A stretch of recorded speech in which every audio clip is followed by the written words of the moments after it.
연합속계에 참석하신 사랑하는 모든 성도들 위해 하나님의 크신 은혜와 사랑이 함께 하시기를 주님의 이름으로 축원합니다. 매일매일이 동일한 것 같은데 매일매일이 달라요.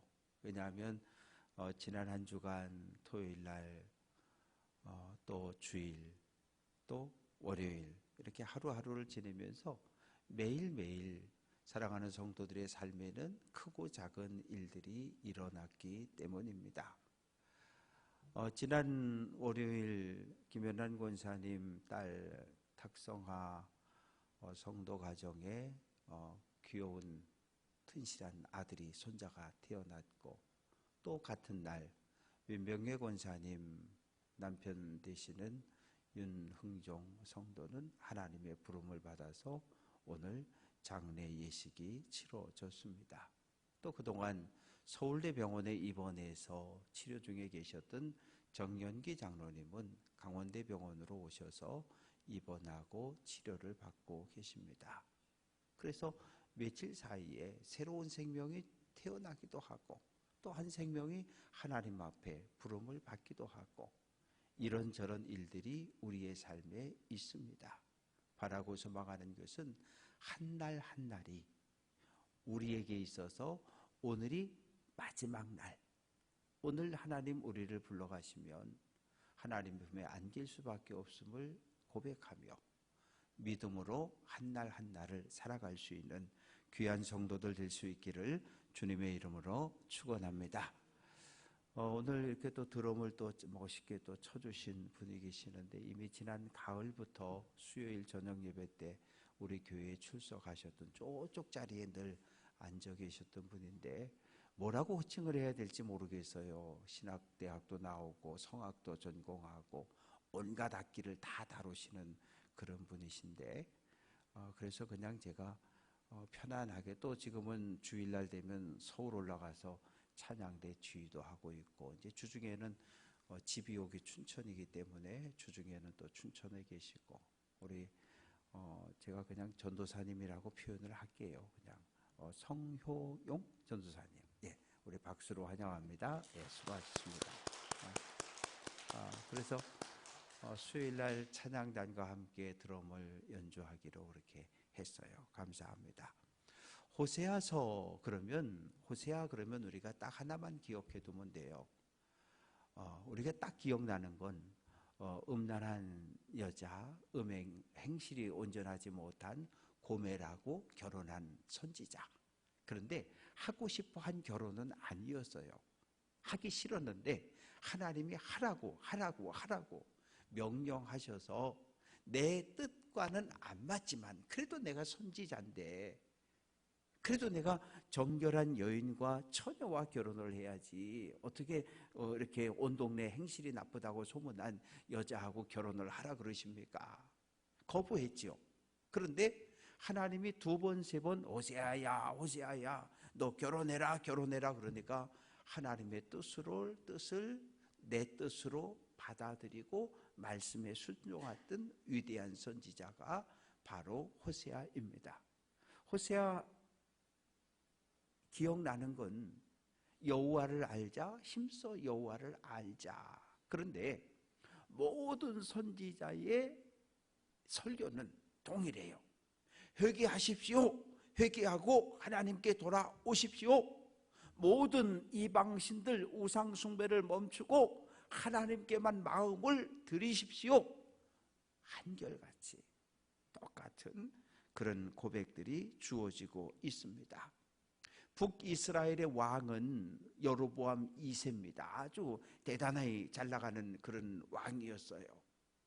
다윗과 솔로몬 시대보다 더 넓은 땅덩어리를 가지고 있던 아주 위대한, 그리고 정치적으로 안정되어 있고 강력한 군대를 가지고 주변 나라들을 다 이렇게 다스리고 통치하던 그런 왕입니다. 그런데 정치적으로 경제적으로 풍요롭고 안정된 이 북이스라엘에 동시대에 3명의 선지자가 활동을 하는 거예요. 아모스 선지자, 요나 선지자, 호세아 선지자.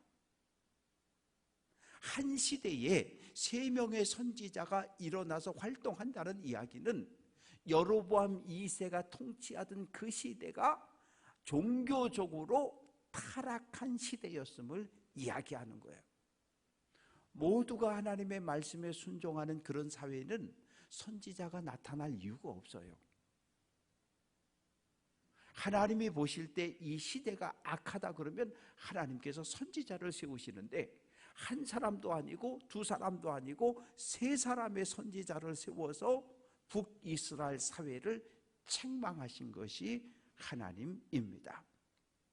여로보암 2세에 대한 하나님의 평가는 어떠할까요? 열왕기하 14장 24절, 여호와 보시기에 악을 행했다. 간단해요. 여로보암 2세는 사람의 눈으로 볼 땐 경제를 풍요롭게, 정치를 안정되게, 국방을 강하게 그렇게 만든 왕이었지만 하나님의 눈으로 볼 땐 악하다라고 판정을 내리신 거예요. 하나님이 악하다 그러면 악한 거예요. 거기에 그 어떠한 변명과 이유가 필요가 없습니다. 고멜과 결혼했어요. 아들이 하나 태어났는데 하나님이 아들 이름을 이스라엘은 하나님의 다스림을 받는다, 그런 좋은 의미예요. 이스라엘은 하나님이 흩어버렸다, 이런 뜻입니다. 뭔 의미가 담겨 있어요? 포로로 끌려갈 거라는 거예요. 그리고 딸을 낳았는데 로루하마, 긍휼히 여기지 않겠다. 하나님의 자비와 하나님의 긍휼이 북이스라엘에 끊어졌음을 이야기합니다. 셋째를 낳았는데 아들을 낳았어요. 로암비, 내 백성이 아니다. 하나님의 관계 단절 선언입니다. 왜 이렇게 돼 있을까요? 하나님의 다스림을 받기로 약속한 이스라엘이 하나님을 버리고 바알을 쫓아간 거예요. 바알을 쫓아가서 바알 신전에 엎드려 절하고 복을 달라고 빌고 그 모습을 보시고 하나님이 화가 나셨어요. 그래서 하나님이 때리셨는데 그냥 아주 죽으라고 때린 게 아니라 몇 대 좀 맞고 얼른 죄를 회개하고 돌아오기를 기대하며 때리셨던 거예요. 자녀들을 야단치고 때려본 경험이 있는 부모라면 이놈의 새끼 맞아 죽어라 그러고 때린 부모 있어요? 아니에요. 한 대, 두 대 때리기 전에 잘못했다고 다시는 안 그런다고, 뭐 잘못했어? 이거 잘못하고 자기 자신의 잘못을 정확하게 알고 있는 아이에게 절대 매대지 않습니다. 매대는 부모 없어요. 그래서 하나님의 심판, 책망의 목적은 회개하고 돌아오라는 거예요. 그러면 용서하겠다는 겁니다. 사람을 새롭게 하시는 하나님의 사랑은 어떤 사랑일까요? 첫 번째는 회복시키는 사랑입니다. 하나님과 이스라엘은 결혼을 했어요. 하나님이 남편, 신랑이 되시고 이스라엘은 신부, 아내가 되는 거죠. 그러면 결혼의 약속은 무엇입니까? 결혼식장 들어와서 결혼 선포 딱 하는 순간 지금부터 미스터 김만, 지금부터 미스 리만 죽음이 갈라 놓을 때까지 서로 바라보고 사랑하고 의지하고 사는 것, 그것이 결혼의 약속입니다. 이 약속을 깨면 안 되는 거예요. 그런데 이 약속을 깼어요. 누가? 이스라엘 백성들이. 하나님은 한결같은 마음을 갖고 있는데 이스라엘 백성이 바알이라고 하는 신에게, 아세라라고 하는 신에게 마음을 빼앗겨 버렸어요. 또 베델과 단에 세워진 금송아지의 마음을 빼앗겨 버렸어요. 금송아지 앞에 가서 하나님 복 주세요, 하나님 복 주세요, 그러고 기도하고 있는 거예요. 바알 신전을 찾아가 엎드려 절하면서 바알이여 바알이여 풍년이 들게 해달라고 그러면서 복을 빌고 있는 거예요.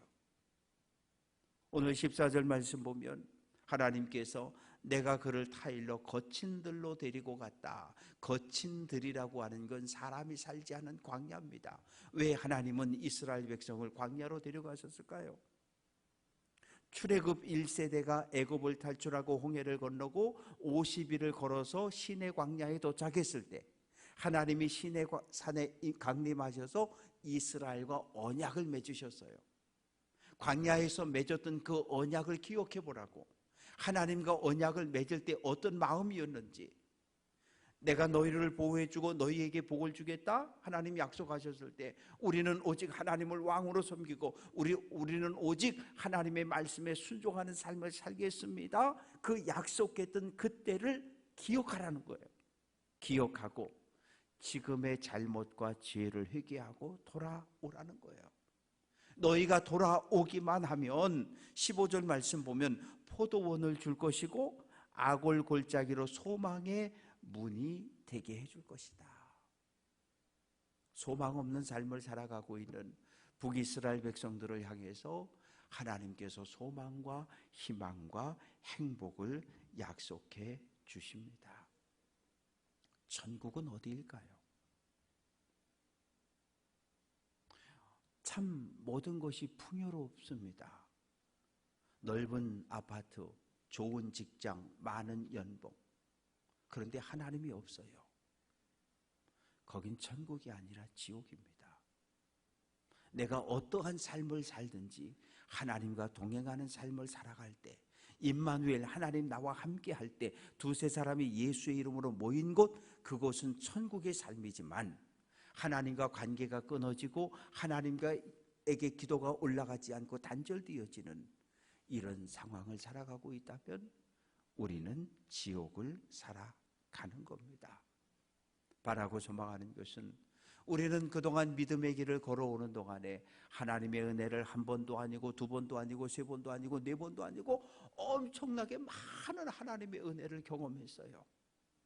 하나님께 받은 은혜를 늘 기억하고 감사하며 찬양하며 믿음의 길을 걸어가는 성도 되시기를 주님의 이름으로 축원합니다.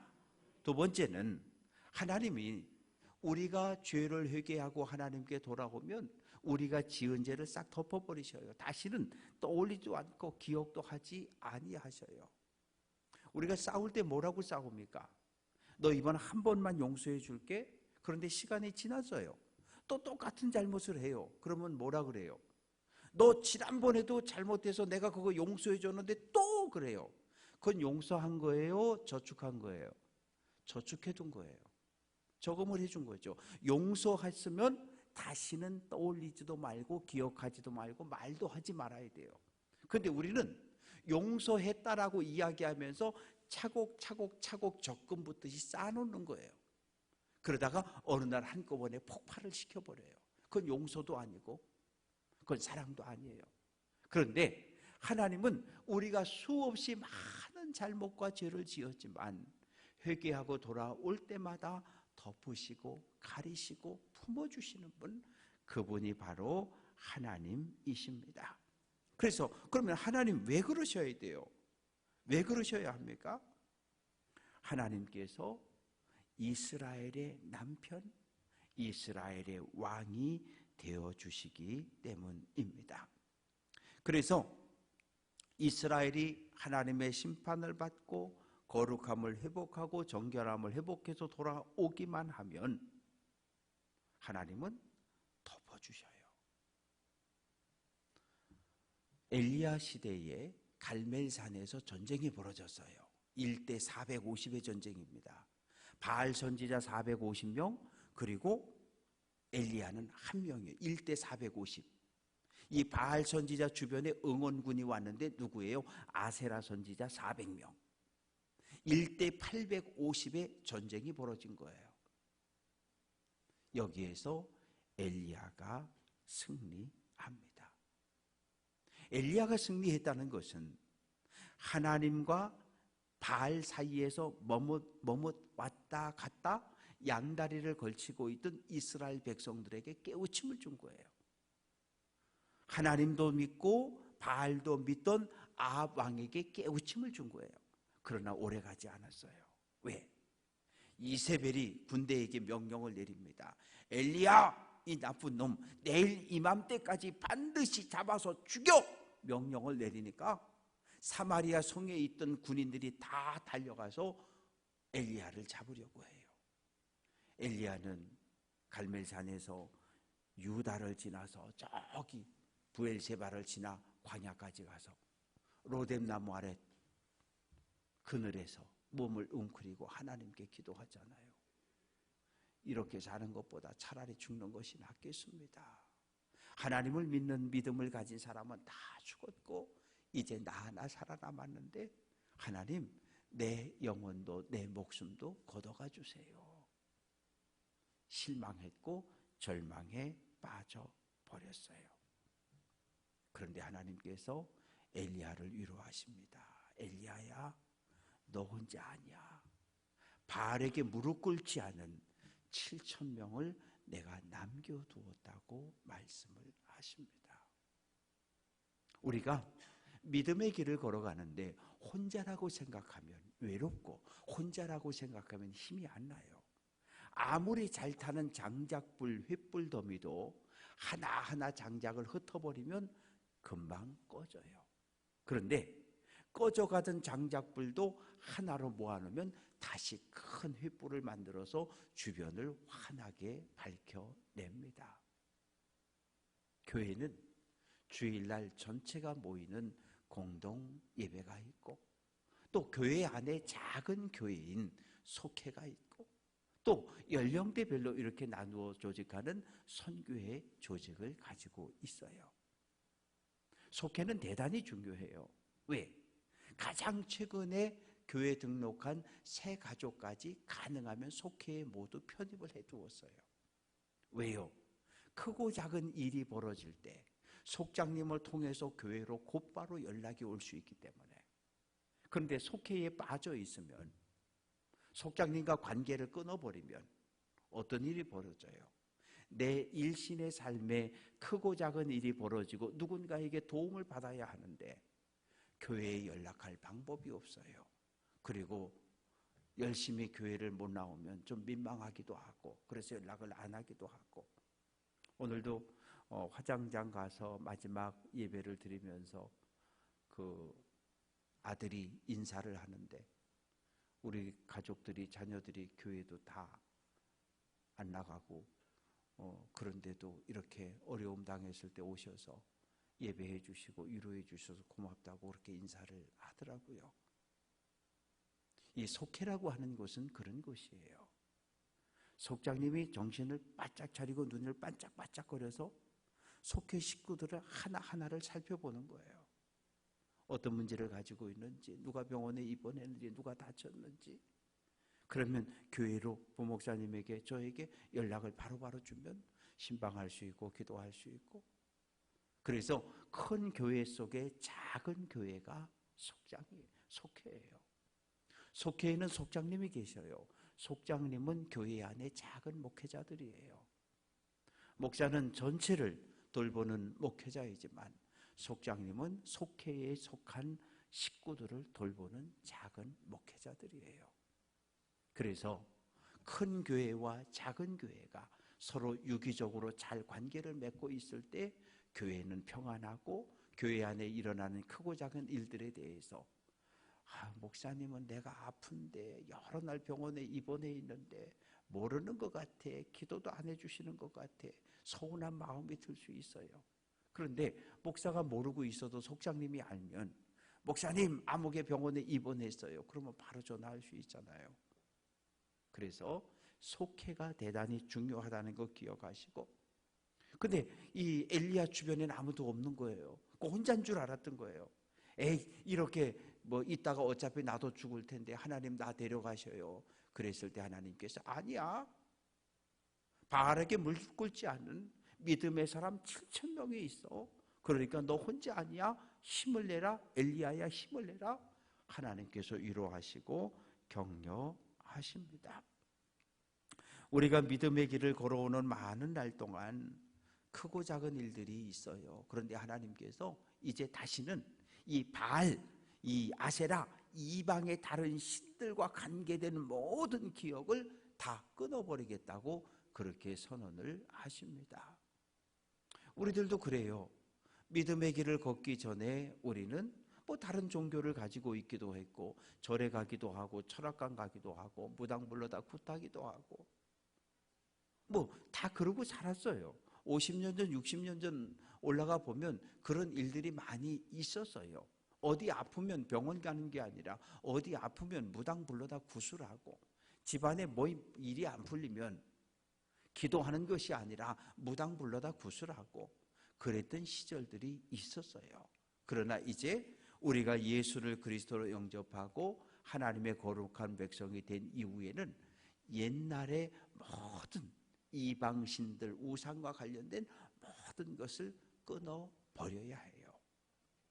그리고 세 번째로 18절부터 23절까지 말씀을 통해서 하나님의 사랑은 긍휼히 여기는 사랑입니다. 긍휼이라고 하는 단어는 왕이 신하에게 주는, 베푸는 선물 같은 거예요. 왕이 선물을 주면 가장 좋은 것을 주잖아요. 그 신하는 아무리 좋은 예물을 준비하려고 해도 왕에게 받은 것보다 더 귀한 예물을 준비할 수가 없습니다. 하나님은 우리에게 무한한 자비와 긍휼을 베풀어 주시는데, 북이스라엘의 18절 말씀 보면 전쟁을 없이 하고 그들로 평안히 눕게 하리라. 전쟁이 없다는 거예요. 오늘 이 땅에 많은 전쟁이 있잖아요. 러시아와 우크라이나의 전쟁은 금방 끝날 줄 알았는데 벌써 2년을 넘겼어요. 이스라엘과 하마스의 전쟁도 해를 넘겨 계속 진행되어지고 있고요. 그뿐만입니까? 중국과 대만 사이의 갈등, 또 우리나라 남북한의 갈등, 이런 전 세계의 전쟁이, 또 이 홍해 쪽에 보면 거기는 또 후티 반군이 지나가는 유조선 공격해서 빼앗고 돈 내놓으라 그러고, 끝없이 전쟁들이 벌어지고 있습니다. 그런데 북이스라엘이라고 하는 이 땅도 잠시도 전쟁이 멈추지 않았던 땅이 바로 가나안이고 이스라엘이었어요. 그런데 하나님께서 평화를 회복시켜 준다고 약속을 하십니다. 그러면서 19절 20절에서 내가 하나님이 내게 이스라엘에게 장가를 가겠다 이렇게 말씀하시는 거예요. 장가를 가려면 지금은 결혼의 조건이 무엇입니까? 사랑이에요. 그리고 돈도 있어야 돼요. 그런데 옛날 이 호세아, 아니 2000년 전, 아니 몇백 년 전만 해도 결혼할 때 사랑 그런 거 필요 없어요. 일단 결혼하려면 돈을 만들어야 돼요. 돈을 1년 연봉에 해당하는 돈, 결혼 지참금이 만들어졌을 때 마음에 둔 아가씨 집을 찾아가서 장인 될 분에게 내가 당신 딸과 결혼하기를 원한다 그러면서 1년치 연봉을 갖다 주는 거예요. 뭐예요? 여자를 사오는 거지요. 사오는 거예요. 오늘날과 2000년 전, 3000년 전의 결혼은 달라요. 지금은 아무리 돈이 많아도 사랑하는 마음이 없으면 결혼 안 해요. 강제로 결혼시키려고 해도 안 해요.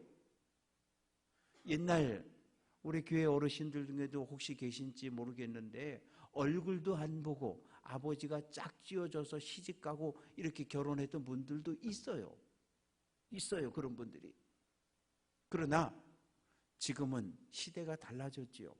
그러나 100년 전, 200년 전에는 얼굴도 안 보고 갔어요. 그리고 살았어요. 그런데 하나님이 이스라엘에게 장가를 드시겠다는 거예요. 하나님께서 내가 장가 들어서 남편이 되어서 모든 걸 다 보호하고 지켜줄게. 먹고 살게 해주고 안전하게 해주고 평안하게 해주고 평화롭게 해줄게. 하나님께서 이스라엘에게 약속을 하시는 거예요. 그런데 조건이 있어. 나를 좀 사랑해줘. 남편인 하나님이 나를 사랑해주고 나만 좀 바라봐. 바알에게 마음 뺏기지 말고 아세라에게 마음 뺏기지 말고 금송아지 쫓아가지 말고 남편 신랑 된 하나님 나만 바라보아 달라고 하나님께서 호소하고 있습니다. 그래서 만약에 하나님을 향하여 마음을 확정하면 다른 신에게 눈 돌리지 않고 마음 주지 않고 오직 하나님을 바라보고 하나님만 의지하면 내가 이 땅을 축복해 주겠다. 너희들을 축복하고 풍요롭게 하고 전쟁이 없게 하고 건강하게 하고. 그 말씀이 오늘 속회공과의 이야기입니다. 말씀을 정리해 봅니다. 하나님은 이스라엘을 향해서 무한 사랑이셔요. 오늘 우리를 향한 예수님의 사랑도 마찬가지입니다. 너 이번 한 번만 용서해 줄 게가 아니라 2번도 3번도 10번도 20번도 용서해 주시는 무한한 자비와 사랑과 긍휼을 베풀어 주시는 하나님이십니다. 우리에게 상처가 있어요. 여러 군데서 받은 상처들이 하나씩 둘씩 바뀌어서 마음이 아파요. 깨졌어요. 그런데 하나님께서 우리의 상처 입은 마음도 깨진 마음도 감싸주시고 보듬어 주시고 위로해 주시고, 그래서 우리가 다시 한번 힘을 내서 용기를 내서 믿음의 길을 걸어 하나님 나라에 들어갈 수 있도록 우리를 인도해 주시는 하나님이 우리가 믿고 고백하는 능력의 하나님이십니다. 바라고 소망하는 것은 하나님의 우리를 향한 사랑이 일방통행, 짝사랑이 되지 않고 하나님 우리를 사랑하는 것처럼 우리도 하나님을 사랑한다고 고백하고, 우리가 하나님께 기도할 때 하나님 듣고 응답하고 역사하는 양방, 서로 소통하는 믿음 생활을 통해서 하나님께 영광 돌리는 귀한 성도들 될 수 있기를 주님의 이름으로 축원합니다.